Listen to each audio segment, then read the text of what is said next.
Hello friends. देखिए friends, तो इस वीडियो में हम एसएसजीडी के लिए जो जीके जीएस का लेकर आ गए हैं। हम खुद 4 बार जीडी का एग्ज़ाम निकाल चुके हैं, तो हम अपने अनुभव के साथ में बता रहे हैं कि क्या आता है कि नहीं आता है। आप लोग भी निकाल लीजिए, कोनो बड़ा एग्ज़ाम नहीं है, ठीक है। देखिए, क्वेश्चन नंबर आप हम जो सीरीज चला रहे हैं इसको फॉलो कीजिएगा, तो आप 20 में से कम 16 नंबर ला दीजिएगा, ठीक है ना। चलिए स्टार्ट करते हैं क्वेश्चन नंबर 1 से। भारत का राष्ट्रीय पशु क्या है? भारत का राष्ट्रीय पशु, आप लोग छोटा मोटा क्वेश्चन मत समझिए कि छोटा मोटा क्वेश्चन है, ठीक है ना। बहुत बड़ा बड़ा क्वेश्चन एग्जाम में आ चुका है। भारत का राष्ट्रीय पशु क्या है दोस्त? ध्यान रखिएगा, ऑप्शन नंबर सी हो जाएगा, बाघ हो जाएगा, ठीक है ना। बाघ हो जाएगा। भारतीय संविधान की किस देश के संविधान से सबसे अधिक प्रभावित है? बताइए। भारतीय संविधान जो है सबसे अधिक प्रभावित किस देश ने किया है? तो ब्रिटेन से किया है। कौन? ब्रिटेन किया है, ठीक है ना। तो ध्यान रखिएगा, संसद कहाँ से लिया गया है? ब्रिटेन से ही लिया गया है। राष्ट्रपति का पद कहाँ से? ब्रिटेन से लिया गया है, ठीक है, ध्यान रखिएगा। अमेरिका से क्या लिया गया है? जो पुनर्वलोकन का शक्ति, अमेरिका से। और राष्ट्रपति पर महाभियोग लगेगा, अमेरिका से लिया गया है। रूस से क्या लिया गया है? मौलिक कर्तव्य, रूस से लिया गया है। फ्रांस से क्या लिया गया है? तो ध्यान रखिएगा, समानता, बंधुता, ठीक है ना। तो कहाँ से लिया गया है? फ्रांस से, ठीक है। चलिए आगे चलते हैं। जय जवान जय किसान का नारा किसने दिया था? तो जय जवान जय किसान का नारा, तो ऑप्शन नंबर सी हो जाएगा। कौन हो जाएगा? लाल बहादुर शास्त्री। लाल बहादुर शास्त्री, जय जवान जय किसान, ठीक है ना।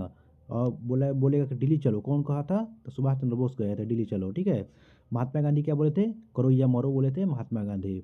हीराम कौन बोले थे? महात्मा गांधी बोले थे, ठीक है ना। तो ध्यान रखिएगा। 4 नंबर देखिए, भारत का राष्ट्रीय खेल क्या माना जाता है? भारत का जो राष्ट्रीय खेल है उसको हम हॉकी मानते हैं, ठीक है ना। हॉकी भारत का राष्ट्रीय खेल है। पाकिस्तान का भी राष्ट्रीय खेल क्या है? हॉकी ही है, ध्यान रखिएगा। और जो बांग्लादेश का क्या हो जाएगा? बांग्लादेश का कबड्डी हो जाता है, ध्यान रखिएगा। नेपाल का राष्ट्रीय खेल क्या हो जाएगा? नेपाल का गिल्ली डंडा हो जाता है, ये भी ध्यान रखिएगा, ठीक है ना। ऑस्ट्रेलिया हो जाएगा। इंग्लैंड का राष्ट्रीय खेल क्या हो जाएगा? क्रिकेट हो जाएगा। पुर्तगाल का क्या हो जाएगा? तो फुटबॉल हो जाएगा। ये सब ध्यान रखिएगा आप लोग। और चीन का आप लोग बताइएगा कमेंट में। देखिए, 4 नंबर क्वेश्चन देखिए, सूर्य के सबसे नजदीक ग्रह कौन सा है? सूर्य का सबसे जो नजदीक ग्रह होता है तो कौन होता है? बुध होता है। क्या? बुध होता है। बुध एक ऐसा ग्रह है, बुध और शुक्र का अपना उपग्रह नहीं होता है, ध्यान रखिएगा, ठीक है ना। बोलेगा कि कौन सा ग्रह है जिसका अपना उपग्रह नहीं है, तो बुध और शुक्र का अपना मतलब कि उपग्रह नहीं है, ध्यान रखिएगा बाबू, ठीक है। देखिए आगे चलते हैं।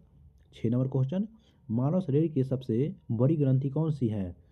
मानव की सबसे बड़ी ग्रंथि, ध्यान रखिएगा, यकृत होता है, लीवर होता है। क्या होता है? लीवर, ध्यान रखिएगा, लीवर होता है। लीवर क्या होता है? तो ध्यान रखिएगा, एक 22 ग्रंथि होता है और अंतःस्रावी ग्रंथि होता है, यानी यह मिक्सचर ग्लैंड है, ठीक है ना, मिक्स ग्लैंड होता है, ध्यान रखिएगा, ठीक है। आगे चलते हैं। 7 नंबर क्वेश्चन, भारतीय राष्ट्रीय ध्वज में अशोक चक्र में कितनी तिलियां है? जो भारतीय राष्ट्रीय अशोक चक्र होता है ना, ये जो तिली होती है, तो बताइए इसमें कितनी तिलियां होती हैं? तो ध्यान रखिएगा, 24 तिलियां होती हैं। और पूछता है कि इसका रंग कैसा होता है? नीला रंग का होता है। कैसा? नीला रंग का होता है, ध्यान रखिएगा। और 24 तिलियां पाई जाती हैं इसमें। आगे चलते हैं कि गीतांजलि के लेखक कौन है? गीतांजलि बोलेगा तो गीतांजलि के लेखक रविंद्रनाथ टैगोर है। क्या है? रविंद्रनाथ टैगोर। और इन्हीं के लिए इनको नोबेल पुरस्कार 1913 में मिला था, ध्यान रखिएगा, ठीक है। और गीतांजलि के लिए बोलेगा, गीतांजलि को इंग्लिश में अनुवाद कौन कराया था? तो WC बिष्ट कराए थे, ये भी ध्यान रखिएगा, ठीक है। तो सूर्यकांत त्रिपाठी निराला का क्या है पुस्तक? ध्यान रखिएगा। अनामिका परमेल कहाँ का है? सूर्यकांत त्रिपाठी निराला, ठीक है, ध्यान रखिएगा। चलिए आगे चलते हैं। देखो, भारत की पहली महिला प्रधानमंत्री कौन थी? भारत की प्रथम महिला प्रधानमंत्री बोलेगा तो ध्यान रखिएगा, ऑप्शन नंबर बी हो जाएगा, इंदिरा गांधी। इंदिरा गांधी जो भारत की प्रथम महिला प्रधानमंत्री थी, इनको भारत रत्न कब मिला था? आप लोग ध्यान रखिएगा, आप लोग बताइएगा कमेंट करके, ठीक है। देखिए आगे चलते हैं 10 नंबर क्वेश्चन पे। देखो 10 नंबर क्वेश्चन आप लोग देखिए दोस्त, ओजोन परत वायुमंडल के किस परत पर पाई जाती है? तो ध्यान रखिएगा, ये होता है सौरमंडल, ये होता है समताप मंडल, ये होता है आयनमंडल, ये होता है मध्यमंडल, ये होता है वायुमंडल, ठीक है। तो जो सौरमंडल पाया जाता है ये कौन? समताप मंडल में पाया जाता है, ध्यान रखिएगा, ठीक है। समताप मंडल में पाया जाता है, ध्यान रखिएगा आप लोग। और जो सौरमंडल में क्या होता है? जो भी मौसमी घटनाएं होती हैं सौरमंडल में होती हैं, ठीक है। और आयन मंडल में क्या होता है, जो भी रेडियो हो जाएगा और आकाशवाणी और जो नेटवर्क हो जाएगा सब आयन मंडल में होता है। ठीक है, तो समताप मंडल में ओजोन परत होता है। ओजोन परत दिवस कब मनाते हैं, तो 16 सितंबर को मनाते हैं, ध्यान रखिएगा। चलिए तो आगे चलते हैं, 11 नंबर क्वेश्चन देख लीजिए आप लोग। भारत का सबसे लंबी नदी कौन सी है। भारत की सबसे लंबी नदी, ध्यान रखिएगा, कौन है, गंगा। गंगा भारत की सबसे लंबी नदी है। ठीक है, और कितना लंबाई है गंगा की, 2525 किलोमीटर, ध्यान रखिएगा आप लोग। ठीक है, 2525 किलोमीटर। और गोदावरी की कितनी लंबाई है, तो 1465 किलोमीटर, यह भी ध्यान रखिएगा। दूसरी सबसे लंबी नदी भारत की है और दक्षिण भारत की सबसे बड़ी नदी मतलब लंबी नदी है, ध्यान रखिएगा। ठीक है, चलिए आगे चलते हैं। 12 नंबर क्वेश्चन देखिए, भारत का राष्ट्रीय पशु पक्षी क्या है। देखिए, भारत का राष्ट्रीय पक्षी बोलेगा तो पक्षी तो मोर हो जाएगा, लेकिन पशु क्या है तो बाघ हो जाएगा। ठीक है, ध्यान रखिएगा। देखिए आगे चलते हैं, पिंक सिटी किसे कहा जाता है। पिंक सिटी किसे कहा जाता है, तो पिंक सिटी जयपुर को कहा जाता है, यानी गुलाबी सिटी, गुलाबी शहर जयपुर को कहा जाता है। ठीक है, चलिए आगे चलते हैं। मानव हृदय में कुल कितने कक्ष होते हैं। देखिए दोस्त, मानव हृदय कुल मिलाकर के 4 कक्षों में बटा होता है।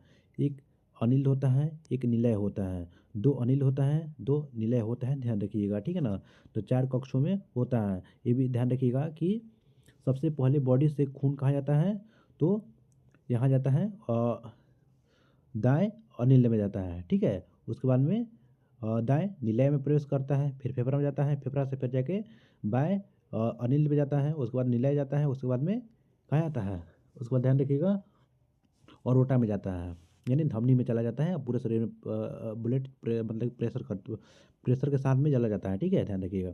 चलिए आगे चलते हैं। 15 नंबर क्वेश्चन देखिए, भारत में योजना आयोग की जगह किसने ली थी। देखिए, 1950 में योजना आयोग का स्थापना किया गया था, जिसका हेड प्रधानमंत्री होता है। इसके स्थान पे नीति आयोग का स्थापना किया गया था, एक मतलब 15 जनवरी 2015 में किया गया था, ध्यान रखिएगा। ठीक है, कौन नीति आयोग आया था। चलिए आगे चलते हैं। 16 नंबर क्वेश्चन बताइए, सबसे हल्की धातु कौन सी होती है। सबसे हल्की धातु बोलेगा तो लिथियम होती है। क्या होती है, लिथियम, ध्यान रखिएगा। और सबसे भारी क्या हो जाता है, ऑस्मियम, ऑस्मियम, ध्यान रखिएगा। ठीक है ना, बोलेगा सबसे कठोर पदार्थ क्या होता है, पदार्थ बोलेगा तो हीरा हो जाएगा।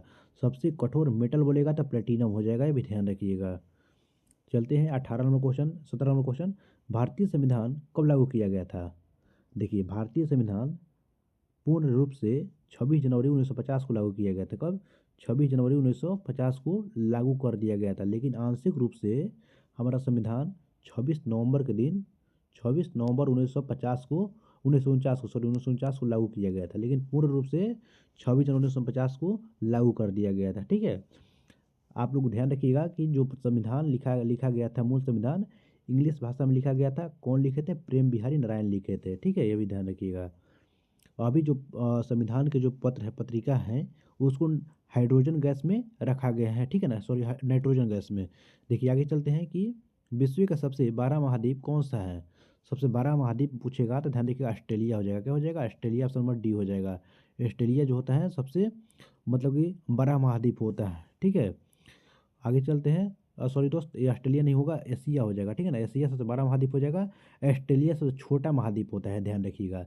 और मतलब आशा का द्वीप किसे बोलते हैं, अफ्रीका को बोलते हैं, भी ध्यान रखिएगा। ठीक है, चलिए आगे चलते हैं। नील दर्पण नाटक, देखिए नील दर्पण यानी क्या हुआ था, 1857 की क्रांति के ठीक पहले एक नील आंदोलन हुआ था।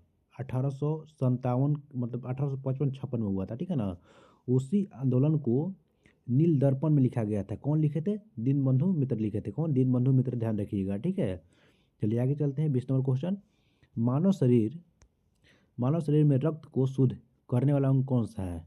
मानव शरीर में रक्त को शुद्ध कौन करता है, तो ध्यान रखिएगा, गुर्दा करता है। कौन, किडनी करता है। ठीक है ना, देखिए दोस्त, जो मानव शरीर में जो किडनी जो ब्लड को साफ करता है, फिल्टर करता है। हृदय क्या करता है, हृदय हृदय में मतलब चौबीसों घंटा क्या करता है, काम करते रहता है। ठीक है ना, ध्यान रखिएगा। चलिए तो आज आप लोग आशा करते होंगे कि कितना नंबर 20 में से आया है, आप लोग टेस्ट दीजिए और बताइए। ठीक है दोस्त, चलिए मिलते हैं नेक्स्ट पार्ट में, तब तक बाय बाय, मिलते हैं अगले वीडियो में।